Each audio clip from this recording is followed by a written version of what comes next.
24 express में मैं रिया पांडे आप सभी का बहुत बहुत स्वागत करती हूँ। चलिए बुलेटिन की शुरुआत करते हैं कुछ खास खबरों से।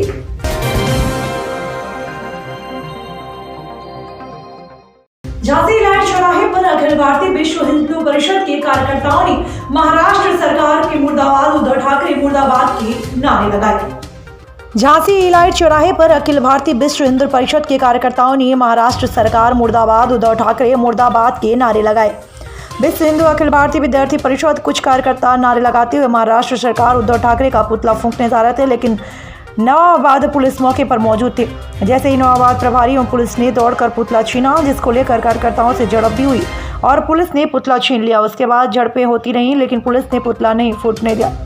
वहीं दूसरी ओर कार्यकर्ताओं का कहना है कि हम महाराष्ट्र सरकार का पुतला फूंक देंगे और नारे लगाते हुए यहां से चले गए। उसके बाद मौके पर पुलिस नजर बनाए हुए है। अजय यादव क्या है? विद्यार्थी परिषद का राष्ट्रीय कार्यकारिणी का सदस्य, विभाग संगठन मंत्री को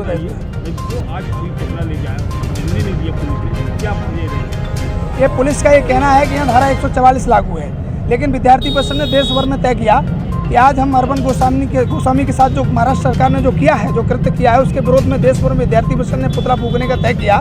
प्रदर्शन करके पुतला फूंकने का विद्यार्थी परिषद ने तय किया। पुलिस प्रशासन ने यहाँ पर पुतला प्रदर्शन करने के बाद विद्यार्थी परिषद के कार्यकर्ता पुतला जला रहे थे। पुलिस प्रशासन ने पुतला जलाने नहीं दिया, पुलिस प्रशासन ने पुतला छीन लिया।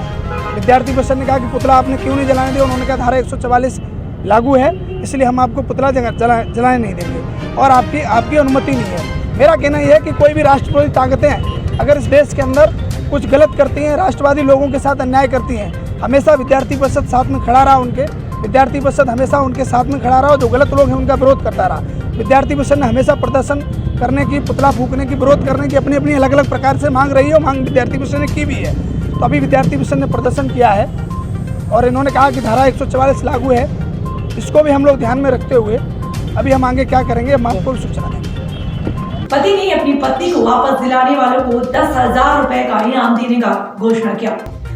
वैसे तो कहने और सुनने में कुछ अजीब सा लग रहा है, थोड़ा अटपटा सा भी लग रहा है, परंतु यह 100% सत्य है। मामला जनपद जालौन कोतवाली क्षेत्र के ग्राम जगनेवा से सामने आया है, जहां एक पति ने अपनी पत्नी को वापस दिलाने वाले को 10,000 रुपए का इनाम देने का घोषणा किया है। पति ने अपनी पत्नी को वापस दिलाने वाले को 10,000 रुपए का इनाम देने का किया घोषणा। कहने और सुनने में थोड़ा सा अजीब सा लग रहा है, परंतु यह 100% सत्य है। मामला जनपद जालौन कोतवाली क्षेत्र के ग्राम जगनेवा से सामने आया है, जहां एक पति ने अपनी पत्नी को वापस दिलाने वाले को 10,000 रुपए का इनाम देने का घोषणा किया। संबंधित मामले में प्राप्त जानकारी के अनुसार जनपद के जालौन कोतवाली क्षेत्र के ग्राम जगनेवा निवासी भानु प्रताप की पत्नी आरती को उस कपड़े में भगा ले गया।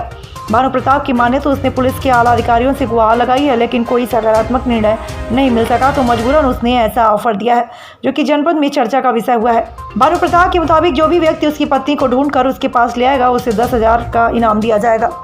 विवेक द्विवेदी, जालौन की रिपोर्ट। क्या नाम है तुम्हारा? कहाँ के रहने वाले? क्या मामला है जो आप घूम रहे हैं? मेरी बीवी को मुन्नीस लेके बाहर।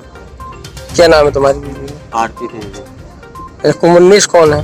मुन्नीस गुरुद्वारा का लड़का है, मदद के शिकार मुझे है और अपने जीविका के घर पे आता जाता था जगराम के घर। जो उसको पकड़ ले 10,000 रुपया इनाम दिया। अच्छा, पुलिस में गए थे? हाँ, पुलिस में गए, उसका फोटो सब मेरे पास। अच्छा, अभी तक कोई पता नहीं चला? कोई पता नहीं चला। अब क्या चाहते हो? अब ये चाहते हैं ये पकड़ जाए। कितना इनाम दे रहा है? 10,000। बुशहर मुख्य नहर चालू कराने हेतु किसानों द्वारा 6वें दिन अनशन जारी। कांग्रेसी नेताओं ने पहुंचकर किया किसानों की मांगों का समर्थन। एक अनशनकारी किसान की हालत में आई गिरावट। गुड़सराय मुख्य नहर चालू कराने हेतु किसानों द्वारा 6वें दिन अनशन जारी रहा। कांग्रेसी नेताओं ने पहुंचकर किया किसानों की मांगों का समर्थन। एक अनशनकारी किसान की हालत में आई गिरावट। गौरौठा गुड़सराय मुख्य नहर चालू कराने के लिए भूख हड़ताल पर बैठे कृषक सूरज माते के स्वास्थ्य में भारी गिरावट के बावजूद कोई भी जिम्मेदार अधिकारी मौके पर नहीं पहुंचा। इससे अनशनकारियों के साथ क्षेत्र में कि किसानों में भारी रोष व्याप्त है। जानकारी मिलने पर पूर्व केंद्रीय राज्य मंत्री प्रदीप जैन आदित्य ने अनशन स्थल पर पहुंचकर जमीनी हकीकत का जायजा लिया तथा परेशान किसानों द्वारा नहर में 5 छोड़ने को लेकर किए जा रहे अनशन का समर्थन किया तथा विभागीय अधिकारियों से दूरभाष के माध्यम से बात की। आज गुड़सराय मुख्य नहर के हेड पर अनशन स्थल पर पत्रकार और किसानों को संबोधित करते हुए उन्होंने कहा कि गौठा तहसील में इस वर्षा कम हुई है। वर्षा कम होने की वजह से सिंचाई विभाग को 15 अक्टूबर से पूरी नहर चालू कर देना चाहिए। आज 4 नवंबर तक मुख्य नहर सूखी पड़ी है और 6 दिन से आमरण अनशन उपवास पर बैठे सूरज माथे के स्वास्थ्य में भारी गिरावट आई है। यदि कोई अप्रिय घटना घटती है तो इसका जिम्मेदार सिंचाई विभाग, जिला प्रशासन और प्रदेश सरकार की होगी, क्योंकि अनशन निजी नहीं किसानों के हित के लिए है, कुंभकर्णी नींद में सोए प्रशासन को जगाने के लिए है। निश्चित रूप से ये सरकार चाहती है कि इनके प्राणों का बलिदान हो, लेकिन हम चाहते हैं कि वो जागे, पानी दे। हर दिन आते हैं सिंचाई विभाग के अधिकारी, कहते हैं कि कल पानी आएगा, आज पानी आएगा, लेकिन पानी तो इतना भी नहीं आया कि कोई उसके अंदर ये अधिकारी, ये सिंचाई विभाग के अधिकारी चुल्लू भर पानी में डूब के मर सके। इनके लिए शर्मनाक बात है। सिल्ट के नाम पे पैसा खाते हैं।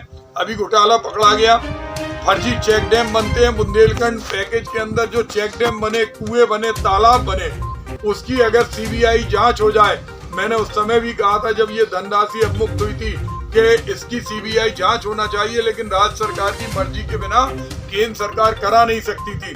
मंडियां बनी, उन मंडियों में ढोर बंधे हुए हैं। बालाघाट जिले के तहसील परशौड़ा के 1 ग्राम टाटी घाट की वन पट्टाधारी किसानों को नहीं मिल रहा किसान सम्मान निधि का लाभ। जिला कलेक्टर को आवेदन कर वंचित किसानों ने की योजना का लाभ दिलाने की मांग। बालाघाट जिले के तहसील परशौड़ा के 1 ग्राम टाटी घाट के वन पट्टाधारी किसानों को नहीं मिल रहा किसान सम्मान निधि का लाभ। जिला कलेक्टर को आवेदन कर वंचित किसानों ने की योजना लाभ दिलाने की मांग। तहसील परशौड़ा के 1 ग्राम टाटी घाट के निवासी धीरेन्द्र कुमार पिता खेत सिंह सहित अन्य 19 किसानों ने बताया कि उन्हें वन अधिकार अधिनियम 2006 नियम 2008 के तहत वर्ष 2008 में काबिज वन भूमि पर हक वन अधिकार प्रमाण पत्र प्रदान किया गया था, लेकिन जारी पट्टाधारियों की मृत्यु होने पर उनके वारसों को शासन की योजनाओं का लाभ नहीं मिल पा रहा है। वंचित किसानों द्वारा जिला कलेक्टर को आवेदन कर किसान सम्मान निधि योजना का लाभ दिलाए जाने की मांग की है।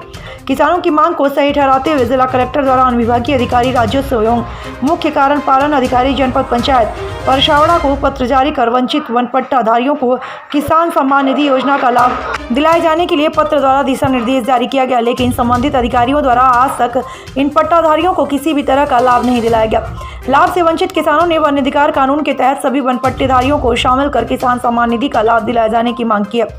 बालाघाट से विशाल महानंदन की रिपोर्ट। तो क्या नाम है आपका? सुखदेव व्यायाम। कौन से ग्राम में रहते हैं? 1 ग्राम टाटी घाट। अच्छा, क्या क्या समस्या है आपकी भैया? समस्या है सर, जो शासन की योजना जो लागू हुआ था किसान सम्मान निधि वाला, हाँ, वो योजना के जो राशि जो जमा होती है किसानों के खाते में 6000 रुपये, वो हमको अभी तक के नहीं मिला है। मुख्यमंत्री वाली भी मुख्यमंत्री वाला भी नहीं मिला। इसकी शिकायत आपने कहीं किया है? शिकायत समस्या लेकर गए थे हम लोग कलेक्टर ऑफिस। अच्छा। वहाँ से आदेश लेकर आए हैं हम लोग। हाँ, आदेश में क्या क्या लिखा है? आदेश में लिखा है जैसे जो किसान खत्म हो गया है उनके उत्तराधिकारी जो हैं वारसान, उनको ये लाभ मिलना चाहिए करके कलेक्टर साहब ने आदेश करके दे दिए हैं। तो हम लोग अभी पटवारी साहब से संपर्क किए थे। अच्छा, तो वो भी मतलब सुनने के लिए खाली नहीं है। अच्छा, क्या आप क्या चाहेंगे आप?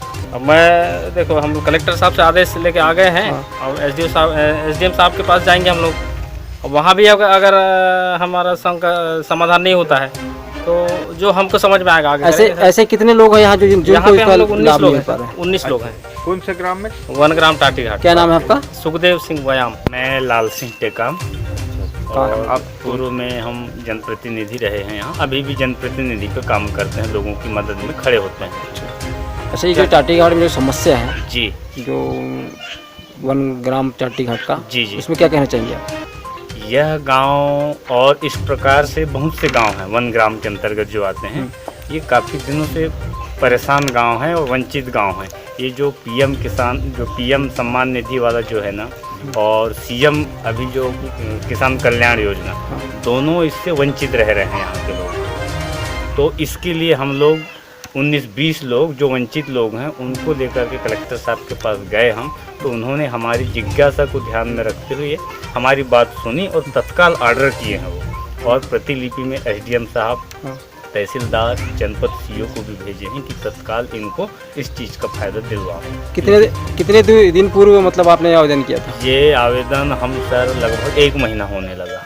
अभी तक के लाभ? अभी तक किसी प्रकार से कोई राजस्व अमला या फॉरेस्ट का अमला आके इनसे कोई सुध नहीं लिया है इस संबंध में। कितने कैसे गांव होंगे इसमें सर? कम से कम 8-10 गांव तो मेरे नॉलेज में है। जामझेरिया है, कुकड़ा है, सावर झोड़ी है और भी उधर हैं बैहर तरफ। तो ये सभी गांव के जो निवासी हैं वंचित हैं इस योजना से। क्या चाहते हैं आप? हम गुजारिश कर रहे हैं आप लोगों से, आप लोग संविधान की चौथा स्तंभ हैं, तो आप लोग अगर हम लोगों को फ़ायदा दिलवाएं करके हम आप लोगों की अपेक्षा किए हैं। सर, जो टाटी घाट में जो 1 ग्राम के पट्टाधारी हैं उन्हें योजना का लाभ नहीं मिल पा रहा है, उसमें क्या कहना चाहेंगे सर? जैसा आपने बताया कि जो मूल पट्टाधारी थे, हाँ, उनकी मृत्यु हो गई है और वारसानों का नाम दर्ज नहीं हुआ है। इससे संबंधित हमें एसी ट्राइबल के भी पत्र प्राप्त हुए हैं और इसकी जांच के लिए तहसीलदार और सीओ जनपद को पत्र जारी किया जा चुका है और जांच करके उचित कार्रवाई करके उनको लाभ दिलाया जाएगा। ग्रामीणों का कहना है कि यहाँ से अभी तक के कोई किसी प्रकार 1 माह हो गया, किसी प्रकार से कोई अधिकारी नहीं आया, किसी वहाँ कोई प्रकार की हम लोगों को कुछ जानकारी नहीं दे रहा है। ये सब ग्रामीणों का कहना है। तो आप जो लापरवाह डंपर चालक की टक्कर से बालिका की मौत, एक घायल। रामगढ़ थाना क्षेत्र के लालपुर गांव में तेज गति डंपर की टक्कर से 11 वर्षीय बालिका की घटनास्थल पर ही मौत हो गई, जबकि बालिका के साथ घर में से खेत की तरफ जा रहे एक अन्य युवक दुर्घटना में गंभीर रूप से घायल हो गया। लापरवाह डंपर चालक की टक्कर से बालिका की मौत, एक घायल। रामगढ़ थाना क्षेत्र के लाडपुर गांव में तेज गति डंपर की टक्कर से एक 11 वर्षीय बालिका की घटनास्थल पर मौत हो गई, जबकि एक बालिका के साथ घर में से खेत की तरफ आ रहे एक अन्य युवक दुर्घटना में गंभीर रूप से घायल हो गया। घायल नाजिर पुत्र कबीर उम्र 15 वर्ष निवासी लाडपुर को अलवर के सामान्य चिकित्सालय में भर्ती कराया गया है। मृतक बालिका मुस्कान बानो पुत्री शहरुन निवासी लाडपुर का पोस्टमार्टम करवाकर 100 परिजनों को सौंप दिया। घटना के बाद आरोपी डंपर चालक मौके से फरार हो गया। मृतक बालिका के परिजनों ने बताया कि बुधवार सुबह उसकी बेटी मुस्कान बानो खेतों में पानी देने के लिए पाइप लेकर नाजिर के साथ जा रही थी। उसी समय सेंतली गांव से जुगरावार की तरफ जा रहे एक तेज गति डंपर के चालक ने लापरवाही से दोनों को टक्कर मार दी। इस घटना में मुस्कान बानो 11 वर्षीय ने घटनास्थल पर ही दम तोड़ दिया, जबकि नाजिर 15 वर्षीय गंभीर रूप से घायल हो गया। पुलिस ने मामला दर्ज कर मृतक बालिका का पोस्टमार्टम कराकर शव को परिजनों को सौंप दिया। घटना की रिपोर्ट मृतक के पिता सहरुन पुत्र असलम ने पुलिस को दी है। अलवर राजस्थान से रुपेश शर्मा की रिपोर्ट। सर, दोनों बहन भाई जा रहा है यहाँ के रास्ता क्रॉस करके नहीं, और डंपर वाला आयो तो डंपर वाला ने लड़की के पीछे से डक्कर तो लड़की उछट कर आगे आ पड़ी रोड पे, ऊपर के उसके पहिए निकल गो तो लड़का की पांसू टूट गई, उसको अलवर रेफर कर दिया। और जी मैं यहाँ पर लिखालू पीछे खड़ी हूँ रास्ता में, तो वो रास्ता क्रॉस कर रहा, क्रॉस करने के बाद पीछे डंपर टिक गई। जब डंपर टिकते ही आके नुकरी निकल गई, सर के ऊपर के पहिए निकल गो। फिर हमने लड़की उठाई, यहाँ से वहाँ तक खून टपकते गया लड़की का। तो लड़की यहीं पे खत्म हो गई? हाँ, यहाँ पे ही खत्म होगी जी। तो यहाँ से उठा के हम ले गए, यहाँ से लड़की को उठा लिए, कोई और साधन आएगा और वो लेके नहीं, इसको डंपर लेके चले गए। अब से 2 महीना 2-3 महीना पहले बात भी हुआ, हमने पकड़ के नहीं यहाँ मारा जब उसने कहा उनका मेहमान का छोरांशु कि कोई मौत हो जाए जब हम लोग बता दो, हम तो ऐसे ही चलाएंगे, अबर लोड डंपर चलाएंगे। हाँ। कैसे हुआ ये सर एक्सीडेंट ऐसे हुआ है, ये आ रहा स्पीड में बहुत तेज, डंपर वाला स्पीड मारा था, बच्ची क्रॉस कर रही थी, वो पाइप था उसके टेंट पे और उसके पीछे था लड़का, तो बच्ची में जैसे टक्कर टिके, लड़का में टक्कर टिके, लड़की की वहाँ थोड़ी करीब 5 फुट से 8 फुट थोड़ी तो करीब वो रिक्सी है, और वो टायर चढ़ते के साथ में डंपर वाला निकल गया। मैं वहाँ से भागा हूँ, मैं इधर को पटली पे क्रॉस में वो पाइप लगा रहा था दूसरा, और इधर को एक लेडीज खड़ी थी, हम दोनों एक साथ भागे, हमने बच्ची उठाई है और डंपर वाला यहाँ रुका भी नहीं, और ओवरलोड डंपर चलते हैं ये सारा। और इनको हमने कई बार समझा दिया, पिछली बार भी हमने 8-10 दिन पहले भी ये समझाया था, हमारे एक मीणान का लड़का है उसने खूब समझाया। तो वो ये डंपर वाला है जो ड्राइवर है ये सेंतले का, तो ये करीब 15-20 आदमी आए थे वो ठाकरन का छोरे, और उनने वो मीणान का छोरे यहाँ पीट के नहीं और वापस घर चला गया कि तुम्हारा जब मानस मर जाए जब हमसे बात करना, इतने हमसे कुछ मत कहो। आपका नाम? साबुद्दीन, लाडपुर। थाना प्रभारी ने दीपावली को शांतिपूर्ण मनाने के लिए क्षेत्र के लोगों से ली राय। थाना प्रभारी दीपावली को शांतिपूर्ण मनाने क्षेत्र के लोगों से ली राय।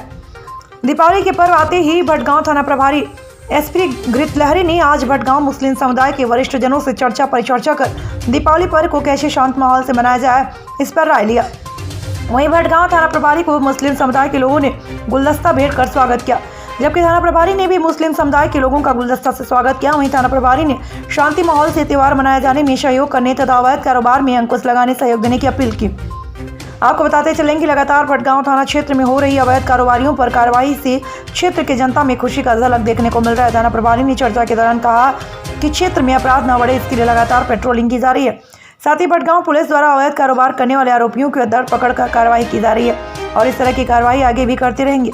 वहीं अभी क्षेत्र की जनता भटगांव प्रभारी की कार्यशैली को देखते हुए क्षेत्र को अपराध मुक्त होने का नजरिया से देख रही है। आज किस संबंध में चर्चा हुई जानना चाहेंगे आपसे? आज मैं भटगांव के जितने भी हैं अपने गणमान्य लोग हैं, मुस्लिम समुदाय के, जो इस शहर की धड़कन है, इस शहर का जो दिशा देते हैं और हमेशा इस शहर में मेरे आने के पूर्व मार्गदर्शन देते आए हैं, राय देते आए हैं, अच्छे राय देते आए हैं और शहर को शांति बनाने में इन भाइयों का एक विशेष भूमिका है।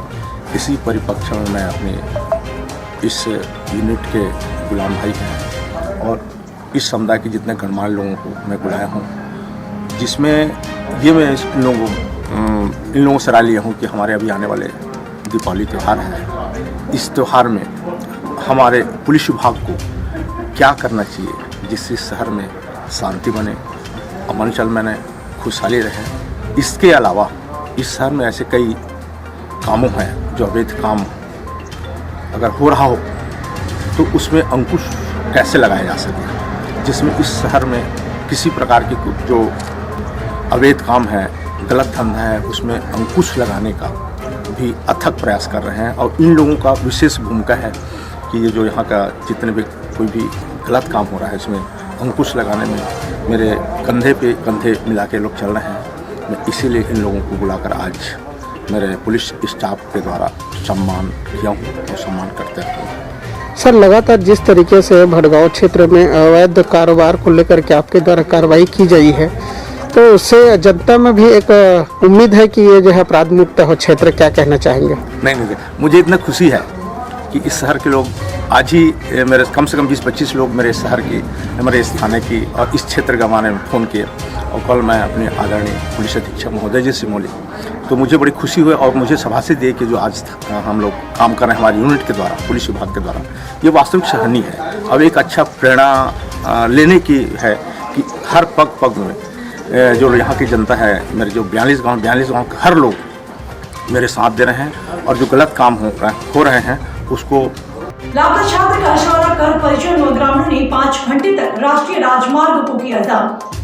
बांदा जनपद के बबेरू कोतवाली क्षेत्र अंतर्गत देवरथा गांव के रहने वाले एक 13 वर्षीय मासूम छात्र घर से 29 अक्टूबर को लापता हो गया था, जिसका शव चित्रकूट जनपद के सीतापुर के जंगलों पर फांसी पर लटकता हुआ संदिग्ध हालत पर मिलने से गांव में सनसनी फैल गई। लापता छात्र का शव रखकर परिजन व ग्रामीणों ने 5 घंटे तक राष्ट्रीय राजमार्ग को किया जाम। बांदा जनपद के बबेरू कोतवाली अंतर्गत देवरथा गांव के रहने वाले एक 13 वर्षीय मासूम छात्र घर से 29 अक्टूबर को लापता हो गया था, जिसका शव चित्रकूट जनपद के सीतापुर के जंगलों पर फांसी पर लटकता हुआ संदिग्ध हालत में मिला। शव की शिनाख्त लापता युवक के नाम से की गई। उसी में परिजनों ने हत्या का आरोप लगाते हुए आज सुबह से ही बांदा बबेरू राष्ट्रीय राजमार्ग को जाम कर दिया। पूरा मामला बबेरू कोतवाली क्षेत्र के देवरथा गांव का है, जहां पर 29 अक्टूबर को रामनारायण पाल के पुत्र संदीप पाल उम्र 13 वर्ष घर से लघुशंका करने के लिए बाहर निकला था, तभी से लापता हो गया, जिसकी सूचना परिजन बबेरू कोतवाली पर लिखित में दिया। उसके बाद परिजन खोज करते रहे, लेकिन संदीप पाल का कहीं पता नहीं चल पाया। वहीं संदीप पाल का कत्ल चित्रकूट जनपद के सीतापुर के जंगल पर संदिग्ध हालत पर फांसी पर लटकता हुआ शव मिला। जैसे ही परिजनों को जानकारी हुई तो कोहराम मच गया। वहीं मौके पर पहुंचे परिजनों ने सीधा हत्या का आरोप लगाया। पुलिस ने इस घटना को आत्महत्या बता रहा है। इसको देखते हुए आज परिजन शव का अंतिम संस्कार करने से रोक दिया और बबेरू बांदा राष्ट्रीय राजमार्ग देवरथा गांव के मोड़ के पास सुबह से 5 घंटे तक जाम किया। और इस हत्या का खुलासा करने और मृतक परिवार को एक शस्त्र लाइसेंस की मांग की सूचना मिलती ही बबेरू कोतवाली का भारी पुलिस बल पहुंच गया। वहीं जिलाधिकारी सौरभ शुक्ला, पुलिस क्षेत्राधिकारी आनंद कुमार पांडे सहित अपर पुलिस अधीक्षक महेंद्र प्रताप चौहान भी पहुंच गए और परिजन एवं ग्रामीणों को समझा बुझाकर 5 घंटे के बाद जाम को खुलाया। राम नारायण पाल। अच्छा, ये जो बच्चा था कौन था आपका? हमारा लड़का है संदीप पाल। हुआ घटना क्या है? घटना इसका प्रहण हुआ, घर से मान लो बाहर से ले गए इसको जी, पूरी बात बताएं। इसको ले गए, ले जाके मान लो चित्रकूट में इसकी लाश मिली। पुलिस को सूचना दिया 30 तारीख को, इसकी कोई कार्रवाई नहीं हुई। फिर जो है 2 तारीख को फिर हम लोग एप्लीकेशन दिए, तब जो है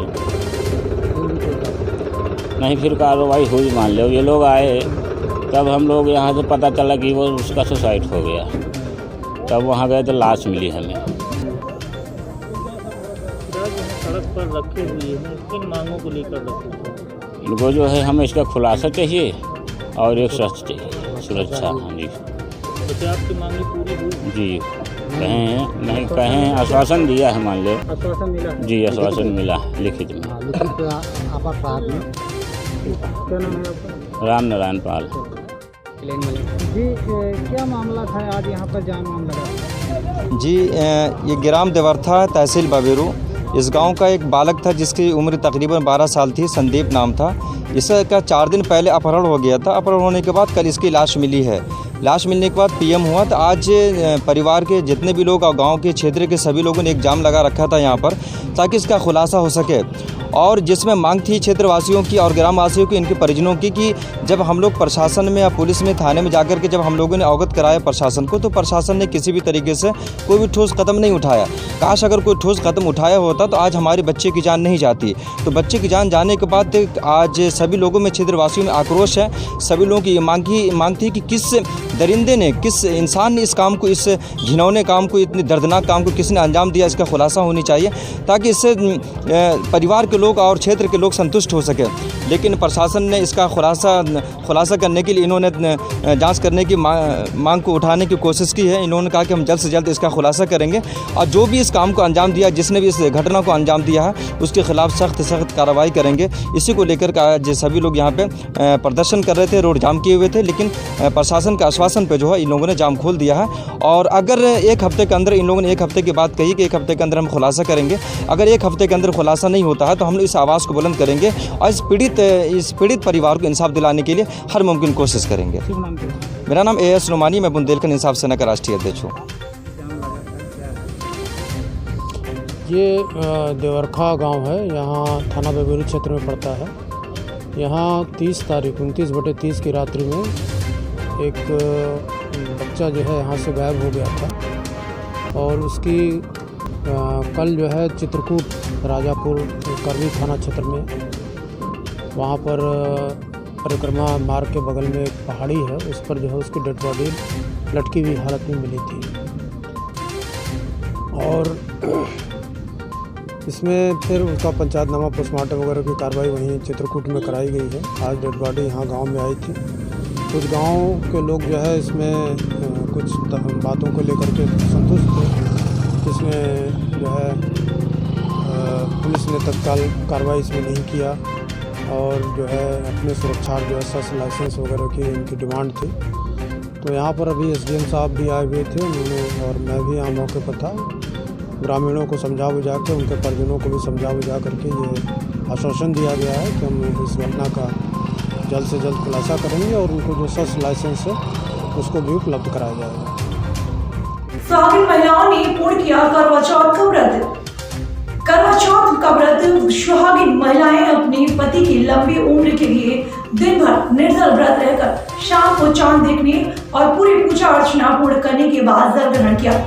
सुहागिन महिलाओं ने पूर्ण किया करवा चौथ का व्रत। करवा चौथ का व्रत सुहागिन महिलाएं अपने पति की लंबी उम्र के लिए दिन भर निर्जल व्रत रहकर शाम को चांद देखने और पूजा अर्चना पूर्ण करने के बाद जल ग्रहण किया।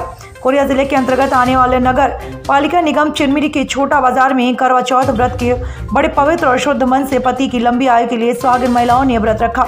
आपको बता दें कि इस व्रत में सुहागिन महिलाएं दिन भर निर्जल रहने के बाद शाम को चांद देखने के पश्चात पूरे पूजा पद्धति के बाद पति के हाथ से जल पीती हैं।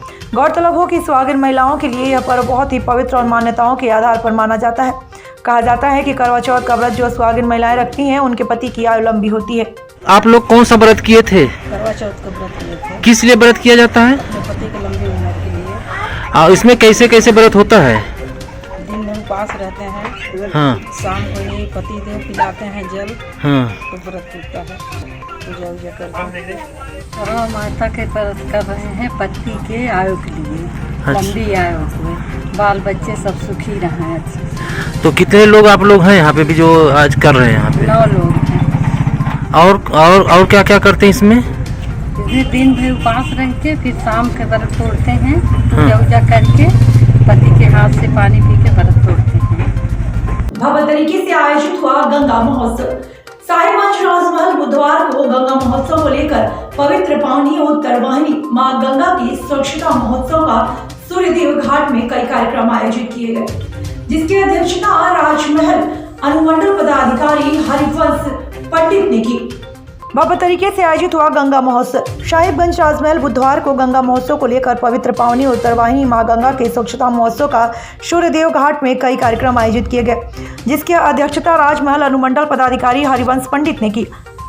कार्यक्रम के अंतर्गत सूर्यदेव घाट राजमहल में एसडीपीओ अरविंद कुमार सिंह, पुलिस निरीक्षक राम सागर तिवारी, नगर पंचायत अध्यक्ष, उपाध्यक्ष एवं कर्मी तथा राजमहल के गणमान्य व्यक्ति मौजूद रहे। मौके पर श्री पंडित ने कहा कि आज सुबह सिंधी दलाल से सरन पार्क पुनः सिंधी दलाल प्रभात फेरी आए एवं सूर्यदेव घाट में श्रमदान किया, साफ सफाई किए, वृक्षारोपण का कार्य किया और गंगा को स्वच्छ, अविरल और प्रदूषण मुक्त रखने का शपथ लिया।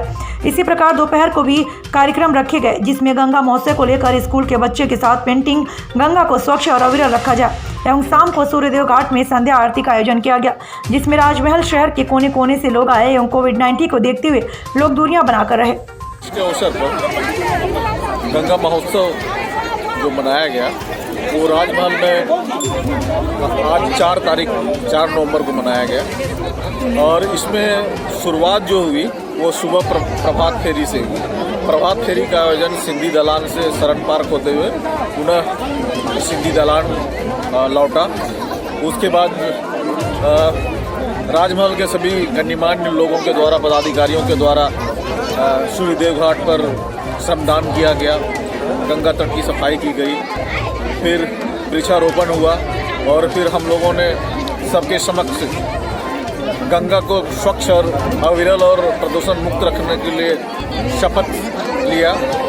इसके बाद दोपहर में जो स्थानीय स्कूल के बच्चे थे उनसे गंगा के अविरल और उसके प्रदूषण मुक्त रखने के लिए क्या उपाय किया जा सकता है, उस पर एक निबंध और भाषण और साथ ही में पेंटिंग का प्रोग्राम का आयोजन किया गया और इसके माध्यम से गंगा के प्रदूषण मुक्त रखे जाने के लिए लोगों से राय मशवरा किया गया। इसके बाद अभी शाम का प्रोग्राम था जो अंतिम प्रोग्राम था गंगा आरती से संबंधित। इसमें शहर के कोने कोने से लोग आए और ये प्रोग्राम जो है गंगा आरती का वो बहुत ही सफल हम लोगों का प्रोग्राम हुआ। इसमें यहाँ के गायत्री परिवार के लोग भी इस प्रोग्राम से जुड़े।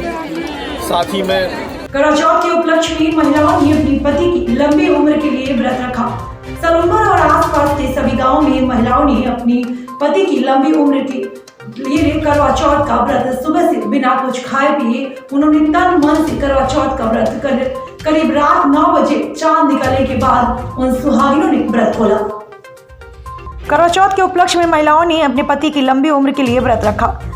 सलूम्बर और आसपास के सभी गांवों में महिलाओं ने अपने पति की लंबी उम्र के लिए किए जाने वाले करवा चौथ का व्रत सुबह से बिना कुछ खाए पिए उन्होंने तन मन से करवा चौथ का व्रत करीब रात 9 बजे चांद निकलने के बाद खोला और उन सुहागिनों ने व्रत खोला और पति की लंबी उम्र की कामना की और व्रत में विदेश में रहने वाले सभी सुहागिनों ने अपने मोबाइल पर अपने पति को देखा और खुशी की कामना की। लंबी उम्र के साथ में एक दूसरे को मोबाइल के द्वारा शुभकामनाएं दी गई। न्यूज़ 24 एक्सप्रेस रिपोर्टर प्रेम पटेल।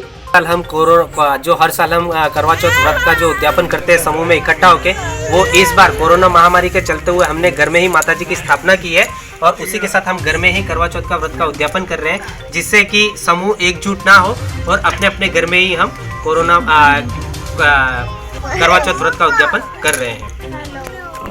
कैसा लग रहा है इस बार?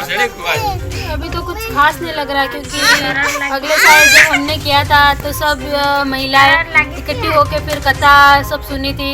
अब तो आज सरकार की तरफ से हम घर में ही रह के उनका नियमों का पालन कर रहे हैं और करवा चौथ की व्रत का उद्यापन कर रहे हैं। तो न्यूज़ 24 एक्सप्रेस में खबरों का सिलसिला लगातार जारी है, तो देखते रहिए न्यूज़ 24 एक्सप्रेस। लेकिन फिलहाल के लिए मुझे दीजिए इजाजत। नमस्कार।